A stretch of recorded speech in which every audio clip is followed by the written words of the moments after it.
and it's the mini symposium session on enhancing firearm data infrastructure. And I'm reminded before we launch into this, when I was a kid, I loved Sherlock Holmes. And one of my favorite quotes from Sherlock Holmes was, he said, "Data, data, data, I cannot make bricks without clay." And it seems to me that we're in a situation where we can't build the house of firearm violence injury prevention without the absolute best data. Databases right now exist, as they always have, from justice agencies as well as public health and medical agencies. And now we even have new data opportunities that are emerging from our colleagues in journalism. As we enter this era of big data, one of the big questions is going to be how to harmonize all of these disparate databases that have firearm injury information in them. And I think that's going to be a key activity for the next few years. So today's presentation is going to highlight some of the proposed recommendations for establishing a more rigorous, comprehensive firearm injury data infrastructure for the United States. These recommendations were developed in partnership with the Arnold Foundation and with the support of an expert panel, a few of whom I think you're going to see today. So without further delay, I'd like to introduce our esteemed presenters. Dr. John Roman is a senior fellow with the National Opinion Research Center at the University of Chicago. Dr. Phil Cook is a professor emeritus at the Sanford School of Public Policy at Duke University. And Susan Parker is a doctoral student at the University of Michigan School of Public Health. After we've heard from the presenters, we are going to have time for questions. And if you want to submit a question, I'll just remind you again to please use the Q&A feature located in the bottom menu. And we encourage you to send in your questions before we reach the end of the presentation. So you can send these continuously throughout as the speakers talk, and we'll do our best at the end to answer as many questions as possible. So at this time, let's begin by sharing Dr. Roman's slides. John, the floor is yours. Thank you, Charlie. I appreciate it. I appreciate the opportunity to talk about this work. So what I'm going to talk about are two projects that are sort of a portfolio of research funded by Arnold Ventures and conducted at NORC at the University of Chicago. And they are all around this idea of how do we improve data infrastructure to reduce firearms violence. Next slide, please. So this is sort of our tagline. Any reasoned debate on firearms in the US must begin with a shared set of facts. And our key hypothesis is that current firearms data infrastructure in the US is too limited to provide that foundation. We recognize and acknowledge that firearms is a hugely partisan policy issue. And we really think that, that data might be the way into that discussion in a productive manner, because there is potentially something for everybody on all sides of this debate to find interesting and important. So we embarked on two projects in partnership with Arnold Ventures. So the first project, we convened 14 experts over a year to review firearms system science literature and hear testimony from other experts outside the panel and create a blueprint. And I'll refer to this as the expert panel project.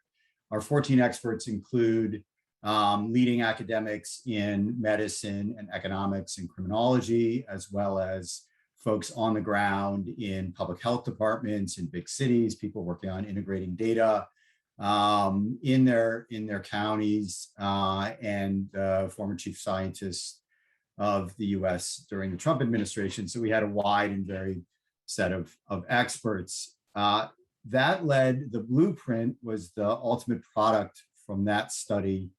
And our second project that we have underway, and you'll be the first ones to hear some of our findings from Phil and from Susan from that project, are 6 papers that we commissioned that are intended to really provide an implementation guide around the key recommendations that came out of the expert panel. Next slide, please. So the first project, the product of the expert panel, and you can see the URL is at the bottom, which is a link to our report, was to actually substantively demonstrate that, in fact, the firearms data infrastructure in the US is limited, and how it's limited So in this report, State of Firearms Data in 2019, we conducted an assessment of firearms data collections and infrastructure in key substantive domains, not just criminal justice and not just public health, but even more broadly than that. And at the end of this paper, you can find an appendix which lists out the 40-some data sets that we found that contains at least some information about firearms. And we tried to provide a little bit more detail about these data sets, including whether they're population level or subgroup coverage, whether they're longitudinal or cross-sectional, whether they're self-report or administrative data, whether they can be integrated with other data, and whether there's a mechanism for researchers to access the data. Next slide, please. So there are 6 categories of data. They're sort of obvious that it's crime and justice and public health, like National Violent Death Reporting System, population level survey data, like the General Social Survey, other federal justice system survey data, like the National Prisoner Survey that used to ask people about their experiences getting and using firearms in the commission of a felony that led to their prison sentence, nonprofit and private policy data. As Charlie suggested, this is a growing area of data infrastructure, including things like the Gun Violence Archive, and integrated data like the CJARS project that Mike Mueller-Smith at the University of Michigan is working on to integrate administrative data from across the criminal justice system. And having done this sort of exhaustive review of existing firearms data, we found, and not to no one's surprise, that there is a lot of data out there, but it's disordered, highly segmented, and too limited to answer many critical research questions. Next slide, please.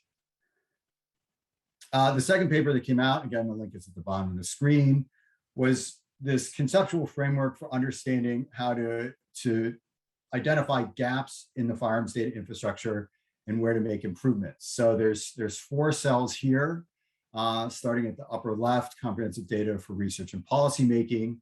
This is data that is collected at the national level that has population level risk factors. So the way to think about this is sort of classic surveillance data, like the national syndromic data that the CDC is collecting from electronic health records from emergency departments. This is where most of the gun data that exists today would be located along these 2 dimensions. Below that, population level risk at the subnational level would be any similar surveillance data that was collected at state, local, or regional levels. And there's almost no data in this cell. Moving to the upper right, which is national data about high-risk groups. This could be people with prior felony convictions for gun carrying or gun use, or people who are subject to extreme risk restrictions, anything like that. This is another area where we almost no specific data on this question. And then the bottom right are data for defined risk for something other than a population level, a national level data collection. This is sort of the way to think about this is data from evaluation and demonstration programs. There's quite a lot of this data. It's not really integrated in any particularly useful way. And we think this conceptual framework helps to identify where there are really large gaps that we want to think about filling. Next slide, please. So that brings us to the third paper in this initial expert panel collection, where our 14 experts produced a list of 14 recommendations for the federal government on high priority areas to improve the US firearms data infrastructure, and 4 recommendations for state governments. And I'll just give you sort of the highlights. The top priority for the expert panel was to create a valid and reliable administrative data system for tracking non-fatal gunshot injuries. And Phil and Susan are going to talk about that. Next, along with the idea that this incident-based data set, NIBRS, which is being used by the FBI to replace the existing reporting system, the SRS, in the UCR data collection as of January 1 of this year, and it's just simply not ready for prime time, and how to fill that gap. The expert panel also recommended survey of firearms ownership, acquisition, and storage practices, with the idea that storage practices are an important indicator of risk for suicide, and we don't collect enough of that data. Anyway, next slide, please.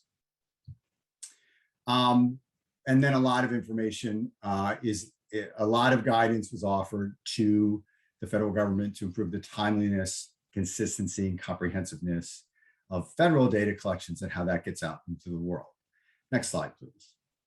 So those are the big picture recommendations. What we're doing now are writing Phil and I are sort of the series editor for 6 papers that are trying to build on these recommendations and highlight actual guidance for implementation for these priority items. So the first priority are the comprehensive non-fatal firearm injury database. Again, Phil and Susan are about to talk about. Next slide, please.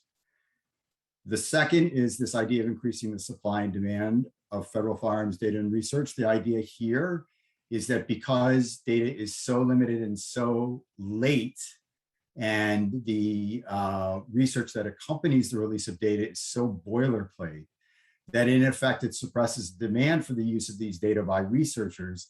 And so the number of questions that are asked and answered by the existing data is in itself more limited than the current data would allow. And that as we expand the firearms data infrastructure, if we're at the same time trying to increase the accessibility and usefulness of that data, we can actually increase demand even faster than we increase data availability. And next slide, please. Last slide. And then the final area that we're investigating is how to take this Evidence-Based Policymaking Act of 2018 that was signed by the Trump administration and use it as a model for what the states can do. All of the data, or almost all the data that we talk about as being important in terms of understanding national crime statistics is data that is developed locally and then funneled up to the state level and then sent along to the federal government, and creating a better infrastructure within local governments and state governments along the lines of this really powerful ideas that are underlying the Evidence Act would be probably the most efficient and effective way to improve data reporting, not just around crime statistics, but around any public health or crime-related information that would help us to prevent firearms violence and improve public safety. So I'll stop there, Charlie, and turn it back over to you. Thanks, John. That was great. Really informative and very interesting view of all of this. And I think it's going to dovetail nicely with Phil Cook's presentation. And I'm going to turn it right over to Phil to keep us on time. Phil. Thanks, Charlie. And hello, everybody. My assignment is to talk specifically about data on non-fatal shootings. So let's proceed immediately to the next slide. Just as background, and as John mentioned, we now have in place an excellent system for keeping track of the gunshot cases in which the victim dies. That is something that has been developed as one feature of the National Violent Death Reporting System. Of course, it covers many other types of deaths as well, but it includes gun suicide and gun homicide, and provides data on the incident level for all 50 states right now, although those data are not available for a couple of years, unfortunately. But it's a real gold standard and shows what can be done by combining police data and public health data into a single standard. All right, now that's great, but the problem that inspires this talk is that most shootings, in fact, are not fatal. And no national system is currently in place for compiling data on our non-fatal cases. That strikes all of us as a real problem. And one reason is because we can't simply track the fatal cases as a kind of index for the entire volume of gun violence. In fact, non-fatal shootings are different. They, once taken seriously, transform the gun violence problem in particular ways, starting with the fact that most shooting deaths are suicides, but most shootings are actually criminal assaults. So the statistics for 2019, and this changed a bit in the crazy year of 2020, but in 2019, almost 60% of all shooting deaths were suicides. Our best estimate is only 5% of the non-fatal shootings in 2019 were self-inflicted or suicide attempts. So that what we see here is that what appears to be primarily a problem of suicide then becomes something quite different once we look at the issue of non-fatal shootings, that gun violence, in fact, from that lens, becomes primarily a crime problem. So that's one reason why it's very important to look at non-fatal shootings as our part of our study of gun violence. A second is that as a surveillance system, keeping track of non-fatal shootings can give us a different impression about trends and what's happening over time. Let me give you an extreme example. In Durham in 2020, the gun homicide rate did not change from 2019, but the non-fatal criminal shootings doubled during that time. So if you say what happened to gun violence in Durham in 2020, and you ignore the non-fatal shootings, you're going to miss almost all of what happened. All right, next slide. Okay, let me talk about what's happening out there. The two potential sources in a overall sense are going to be medical or public health on the one hand, and the police records on the other. Both have administrative data that is relevant. The most promising at the moment are hospital medical records. The promising in the first place because 90% of the non-fatal gunshot cases are actually treated in an emergency department, and that the medical records that are generated from those treatments include information on the victim, the time and place of the shooting, and the intent, whether it was self-inflicted or an assault case or perhaps accidental. And so the hospital record should be sensitive to the issue of non-fatal shootings. And these days, the emergency departments are doing a good job of doing external cause coding and identifying which cases are gunshot cases as opposed to something else. We have a national system in place for compiling records from the emergency departments called NEDS, the Nationwide Emergency Department Sample.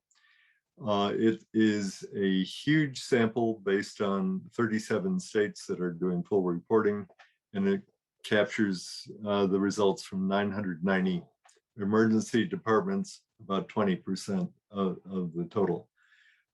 So it seems like in a way, at least for tracking national cases, we've arrived.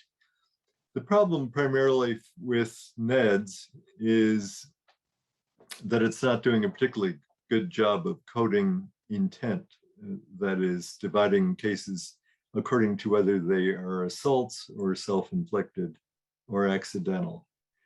And so that's the current margin for developing that system, is that we need to find ways to improve coding so that not only can we track the overall volume of gunshot cases, non-fatal gunshot cases, but also distinguish according to whether there are criminal circumstances or something else. And that effort is underway. And NEDS, I think, ultimately is going to provide good data on the national and regional level. There's some possibility also at the state level along the way. Okay, there's two other systems in place or under development. that also take advantage of emergency department data. One is an old survey called NICE, N-E-I-S-S, managed by the Centers for Disease Control. There's been some problem with the sample of emergency departments that it's using. Those are being rectified. The big advantage is that the coding there is much more sophisticated and gives us a better representation of intent. Ultimately, when the sample is fixed, we'll have a good national estimate. And that's probably by 2024. Before then, we're dependent on meds. And the other thing that the CDC is doing, a third system, is to build the national syndromic system that actually aspires to provide almost overnight indications of particular disease areas and injury areas. There's a CDC finance development system in 10 states right now that will eventually, we hope, produce very short-term information, immediate information, at least on the volume of gunshot cases, even if not the intent or detail along the way. So that's where things stand. Next slide. That's where things stand when it comes for the hospital data. That NEDS seems like the best bet for a surveillance system down to the state level. We also need, though, data to support a more comprehensive policy analysis. And on that front, I think we need hospital data, but it lacks information that is key to the analysis of criminal interactions, especially on the shooter and the incident. And that information has to come from police investigations. So what we need then is a system for compiling police data on shootings at local, state, and national level. And I believe Susan is going to talk about that. So thank you. Thank you very much, Phil. That was just great. Really fantastic overview of a really important challenge for us, and that is getting non-fatal data on non-fatal shootings. Really, really important. So I want to pass this next to Susan Parker to talk about tracking gun violence using criminal justice data. Susan, thank you for joining us. Thank you, and thanks, Phil, for such a nice setup. I'll talk a bit about the police data component of what we're seeing, both in terms of emerging opportunities for police records, as well as really impending problems with police records that, unless addressed, will make using police data incredibly challenging. So next slide, please. Again, this problem is really truly that no comprehensive data system surveils gun violence.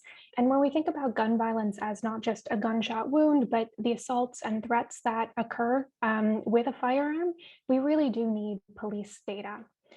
Police data also brings really detailed information gathered oftentimes during the course of a police investigation about incidents, locations, victim characteristics, a lot of information that health records may not capture or may not even be designed to capture.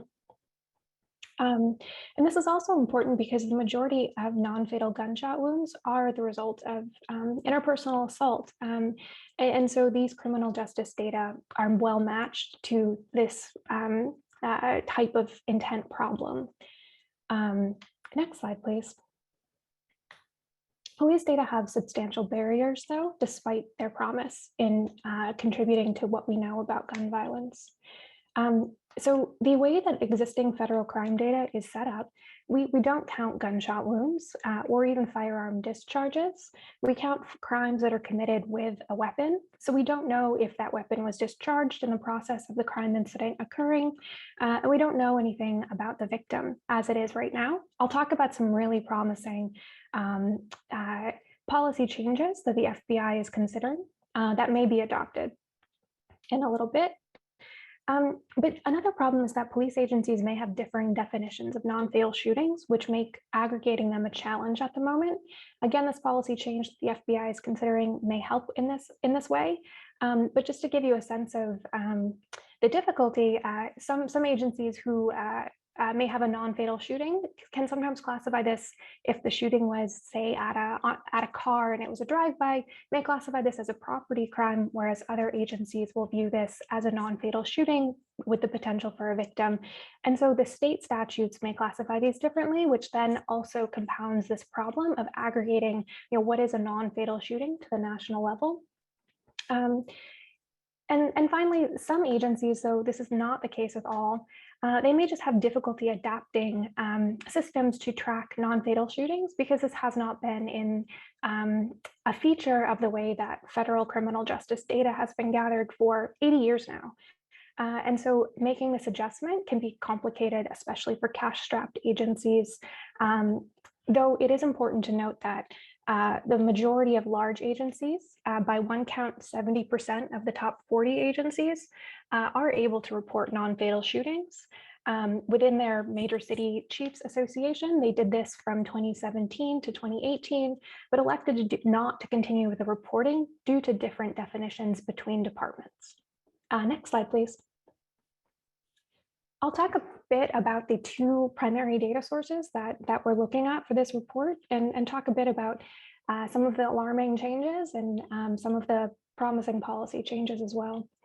So the first FBI Uniform Crime Reporting Program is called the Summary Reporting System, excuse me. So this was established in the 1930s. And so it really truly does just count crimes. And so you can imagine all the ways in which simply counting crimes might suppress information about them, but this is the system we've had in place until this year. This kind of counting crime means that some offenses will be suppressed in the course of counting them. So if a robbery co-occurs with an aggravated assault, the way that the summary system works now is that we'd only count the robbery, and so we might actually undercount firearm crime with this current system. And so that alongside the kind of narrow scope of what constitutes a crime, again, the system was set up in the 1930s, really made the transition to NIBRS, the National Incident-Based Reporting System, a priority, just due to these inherent limitations. So the good part about the summary reporting system is that despite being a voluntary nationwide system, annually would achieve almost full reporting from the 18,000 law enforcement agencies in the US.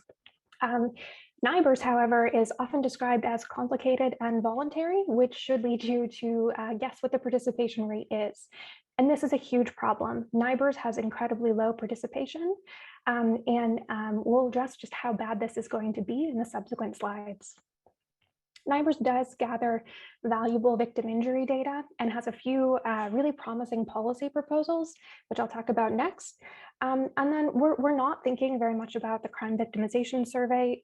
Phil's work has shown that this is not well suited to counting gun violence and gunshot victims. Next slide, please. Just to compare some of the potential for underreporting of incident-based versus summary counting reporting, we're comparing robbery with a firearm, just to give a sense of what this underreporting might look like. Among a sample of agencies who have been reporting to NIBRS, which is the new program that the FBI is transitioning all states to. These states have reported: Colorado, Kentucky, Michigan were all chosen because they're very good NIBRS reporters. They report above 98% of their population coverage via NIBRS and have been doing so for years. And so they should be pretty good at this new system. And so, we do see that there are, a handful more offenses coming through from NIBRS. But for the most part, this is within the kind of national ballpark, which is at the top, just to provide a reference of, robbery with a firearm, how many robberies typically are committed with a firearm, in this case, in 2016. So We think that the picture with aggravated assaults might be quite different and might not be capturing this very well. That might be a finding, but we're not. I'm not comfortable enough yet that that is the case. But for the most part, we are seeing a few more offenses come through with the incident-based reporting in contrast to the summary reporting. Next slide, please. So in this summer, the FBI's Advisory Policy Board proposed to capture gunshot injuries in a really sophisticated way, which is incredibly exciting. This policy proposal is currently under the FBI director's consideration, and most advisory policy board recommendations, such as this one, tend to be adopted according to prior, advisory policy board experiences with folks we talked to. And so just to give you a sense of what this might look like, on the left, we have the summary reporting system's gun crime reporting. And what it's tracking is whether or not a robbery or assault kind of co-occurs with a firearm. And so it could be a case that a victim was or was not injured. It could be the case that the gun was or was not discharged, and we wouldn't have that information in the summary reporting system. But NIBRS both expands, the top bar kind of suggests that NIBRS really expands the number of incidents that a firearm can be attached to within crime data. And it really also expands kind of how a firearm is used with crime and our measurement of it. And so NIBRS will track, this is the policy proposal, NIBRS will track whether or not that firearm was discharged and is tracking victims' injury status specifically with a gunshot. Currently, the victim tracking is only whether or not the victim could be seriously injured or had another major injury. And so that's just not clear enough to really enable gunshot wound tracking. Thank you. Next slide. So despite this really promising amendment to how NIBRS is gathered and collected, the 2019 NIBRS reporting is really truly pretty abysmal. NIBRS has to be adopted by states. The FBI will no longer accept data that is not in an incident-based format, their incident-based NIBRS format. And many states, some of the largest states in the nation, have not adapted to this. So to give you a sense, states in red will not be we're not reporting in 2019, and we have confirmed for the most part will not be reporting in 2021. This means that in 2021, we will not have data from California, from all but 500 of the approximately 8,000 agencies in New York. Florida will not be certified to certify data, and Illinois anticipates continuing to report summary statistics to the state, but not to the FBI for 2022, at which point it hopes to make this transition. And so these states are obviously very populous states, and that means that approximately 25% of the nation's crime data will not be gathered by the FBI in 2021. And this is obviously a huge problem for federal crime data. Next slide, please. So again, underlining the problems, 1 in 3 agencies are likely unable to report data to the FBI. Despite these promising changes, we won't know how many murders took place in 2021 due to the reporting problems, but there are opportunities. Agencies will continue still gathering summary reporting information, and the NIBRS policy change and some of the incident detail and other police investigation information really we want to underline is just vital for comprehensive gun injury surveillance. And so really ER and medical records along with police data are truly important. So thank you.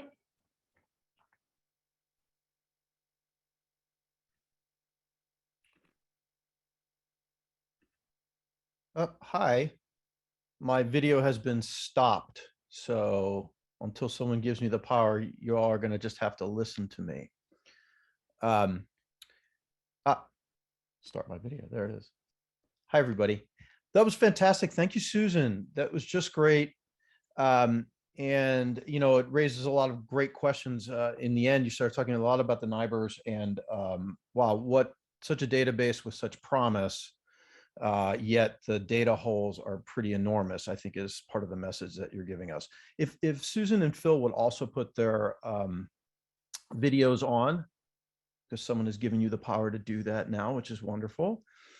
We have a number of fantastic questions, and I'm just going to go through these for each of you, and we have a bit of good time for this. So the first question is for Dr. Roman, and it says, thank you for such an informative presentation.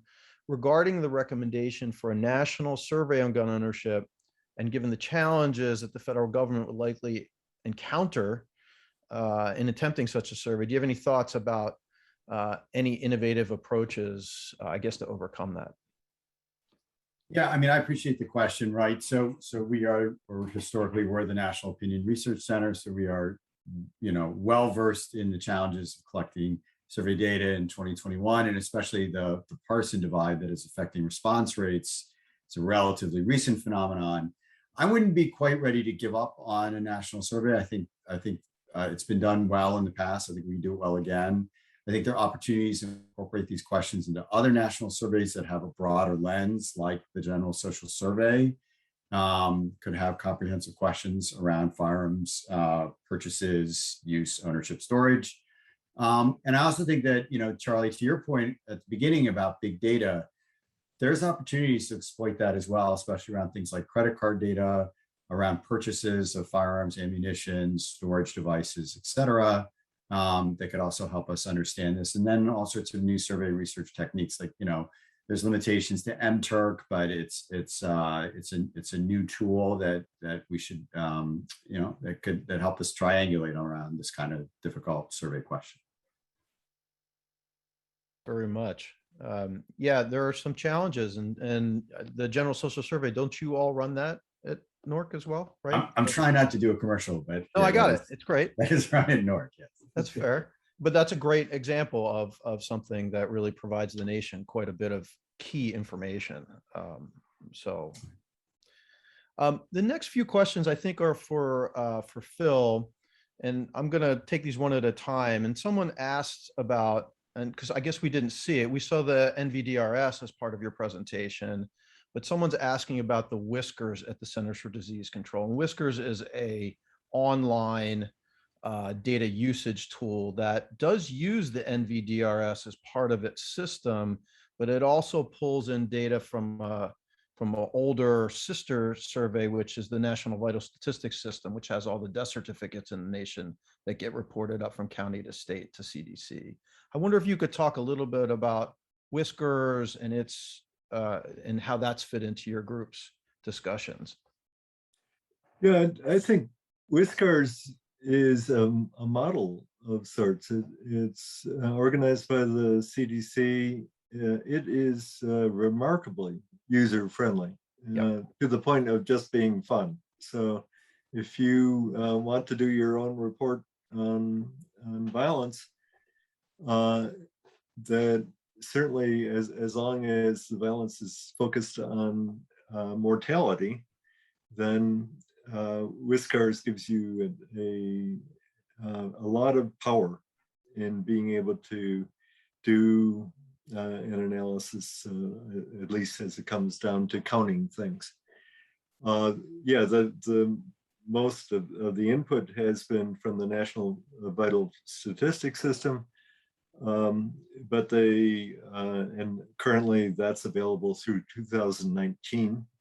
What we also see now is some access to the National Violent Death Reporting System, and that system is based on state agencies that each of the 50 states now has an agency, maybe in health, maybe somewhere else, that puts together their data from the coroners or medical examiners together with police data and makes it available.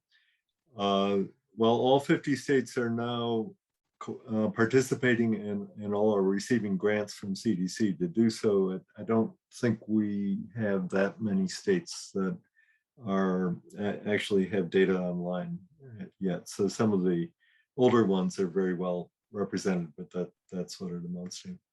So that I'd say, it is just to go back to where I started, if all of the data systems had an interface like Whiskar's, I would be a happy statistician. So it's actually worth considering that kind of a user-friendly, frictionless data interface for all of this at some point in the future.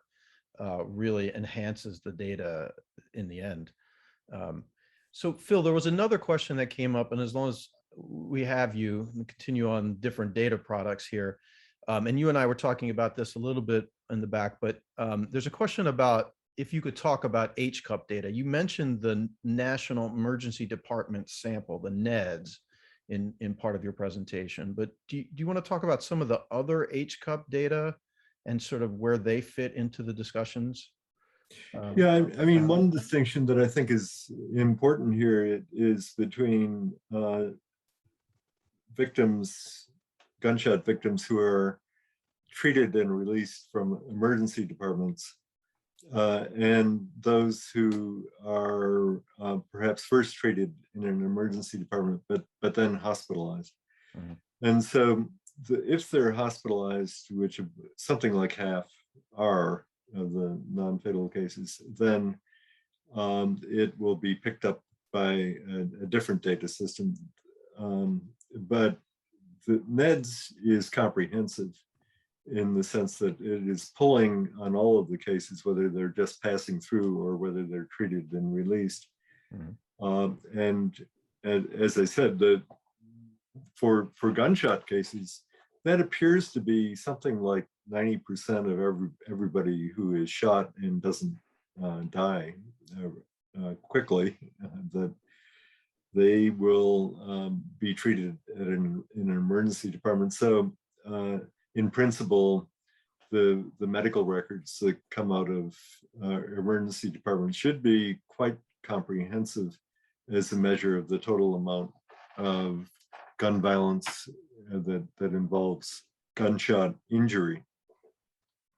There are studies that we see and find studies that are based on trauma centers or hospitalization data, but you should always keep in mind that those are limited to the more serious cases, and so it's not giving us a census of gunshot cases.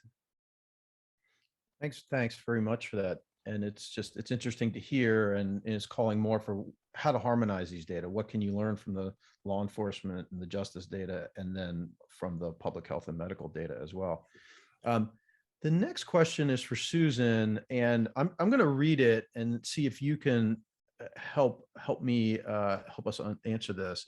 It's about the need, or what is the status of standardization of definitions from the UN ODC, the International Classification of Crime, for statistical purposes, and if that's figuring into any of the comments that you made.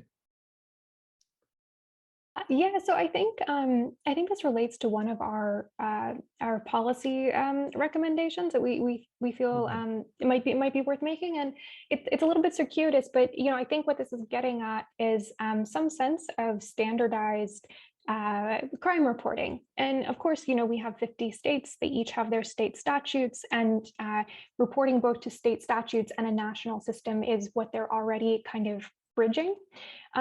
And what the FBI tends to do is they tend to have the state programs just make a map to map kind of the specific state definitions to the federal definitions. And this causes some problems, some potential data validation issues. And one thing that the Bureau of Justice Statistics, which I think I didn't talk much about their role, mostly these data sources are housed in the FBI and gathered by FBI statisticians, but the Bureau of Justice Statistics plays a really important role in supporting the statistical analysis of these federal criminal justice data sets.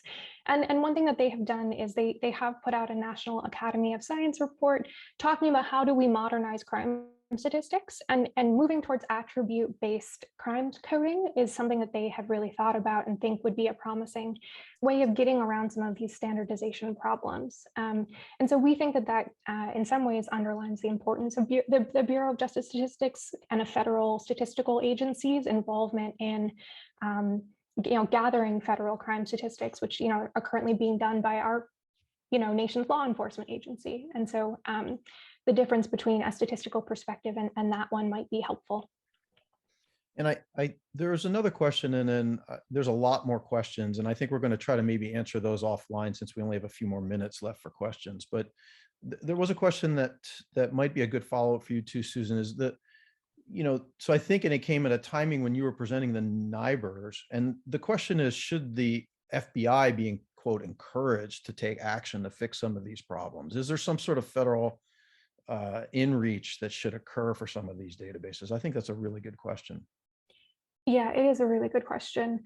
And I think it just, not to repeat myself, but I think it's the same problem. The FBI is not a federal statistical agency, and there are 13 federal statistical agencies. The National Academy of Science fell one step short of recommending that BJS is the right agency to house our national crime data. And the reason that they did not kind of take that step, the Bureau of Justice Statistics has the correct legal underpinnings to do so, but they've been chronically underfunded. And so I think as we think about who should house crime statistics and what would be needed to do so, that seems to be a really important barrier in thinking about what we want to do there. Fantastic. That's a great answer. And I'm just going to take the prerogative in our final minute to ask a question to reflect back on something that John said early on and see if any of you want to answer that. And that was, John made this comment that data as common ground, as a way to bring two different sides of a difficult, frankly, often political situation together. Both sides don't seem to overwhelmingly be opposed to the collection of good data. But the collection of data itself is not, it's not in and of itself a direct action to prevent gun violence. And so my question is, by what standards are the data going to, quote, be good enough for us to then move forward and use them for on the ground action, and so that we avoid simply collecting data as something that appears to be an action to prevent gun violence, and also avoid letting the perfect be the enemy of the good here?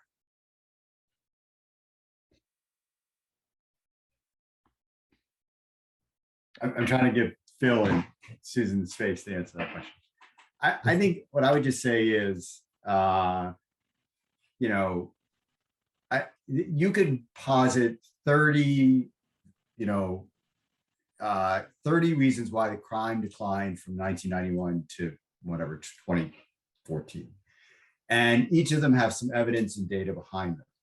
And part of the reason why we have 30 explanations instead of 2 that are actionable from a policy perspective is we don't have an incident-based data, right? So at some level, getting incident-based data is ultimately going to be if our understanding of crime and gun violence is a step function instead of a slope, that's going to be the thing that takes us to the next step.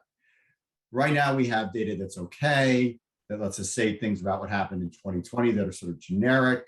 Next year, those data will get worse, right? And that's the sort of takeaway, and we need to be prepared for that. So I think part of it is, what do we need to do to make the world better? And part of it is, what can we do in a situation where it's actually getting worse? And something needs to happen in the next few months, or we're going to be looking back at 2020 with sort of throwing up our hands and saying we have no idea what happened there.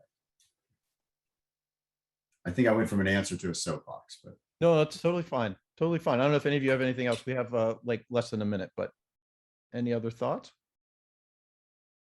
Okay. Phil, do you have anything? It looks like you have something. If the answer is no, just wave me off. I'm chewing on this. The partisan divide takes a lot of different forms, but I think one place that it occurs is probably among friends. When you talk about the conflict between criminologists and public health researchers, and I think that there, I would certainly hope that the data will speak, and because all of us, whichever side we're on with that, I think at least give lip service to the importance of data and facts along the way. for some of the other ideological divides, I despair. I'm not sure that information is going to matter one way or another along the way. But I think at least for people who go into this with the idea that we want to do the right thing, we want to find, first of all, ways of preventing the scourge of gun violence. That is, I think, to all of us going to be essential that we have the right data to do that. And I think that's where John started. So. Indeed. All right. Well, I see Pat Carter. He's up now, so that's the hook. Thank you, all three of you, for just a wonderful series of presentations. Very thought-provoking and important. Thanks so much.